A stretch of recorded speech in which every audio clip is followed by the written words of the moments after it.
Corona ले जगला बचाना है ना, कोरोना ले जगला बचाना है। कोरोना ले जगला बचाना है ना, कोरोना ले जगला बचाना है। घर में रहना है ना, हाथे धोना है ना, ए दे सुन ले मितान जम्मू सगा सियान। एक दूसर से दूर में रहना है भाई, रहना है भाई ए दे जी।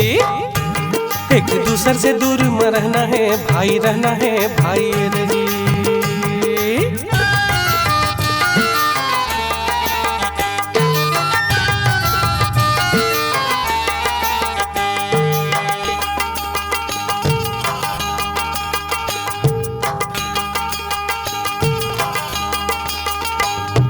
लक्षण खर बतावत हूँ, दे सुन ले भैया, सर्दी खांसी और बुखार है।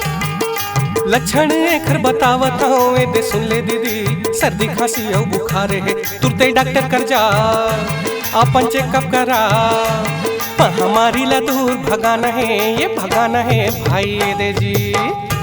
महामारी ला दूर भगाना है, भगाना है भाई दे जी।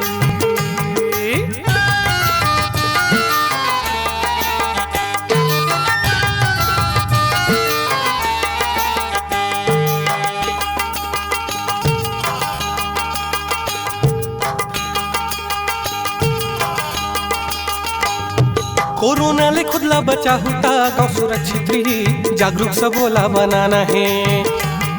कोरोना ले खुद ला बचा होता, गाँव सुरक्षित रही, जागरूक सबोला बनाना है। बाहर जन जाहू, घर में रहू, सबला मिल के ला भगाना है, भगाना है भाई दे जी।